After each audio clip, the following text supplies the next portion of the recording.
আসসালামু আলাইকুম। আশা করি সবাই ভালো আছেন। আমি আলহামদুলিল্লাহ অনেক বেশি ভালো আছি। আজকে আমি আপনার সাথে শেয়ার করতেছি চিংড়ি মাছের ভরা। আমি যেভাবে চিংড়ি মাছের ভরা তৈরি করি বাসায়।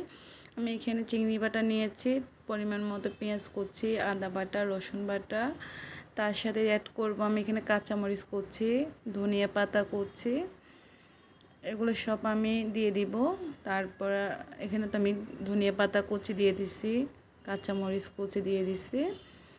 দেওয়ার পর আমি এখানে ইউজ করব হলুদের গুঁড়া পরিমাণ মতো। তারপর ইউজ করব এখানে হালকা জিরা আর ধনিয়া গুঁড়া।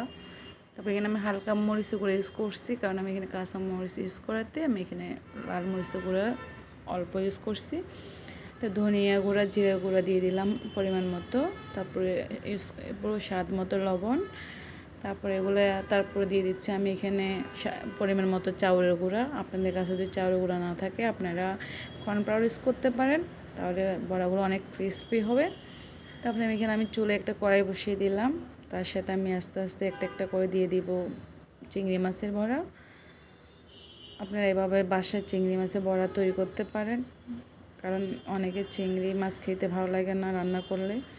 তো এভাবে চিংড়ি মাছগুলো ব্লেন্ডার করে এভাবে একটা বড়া বানিয়ে নিতে পারেন।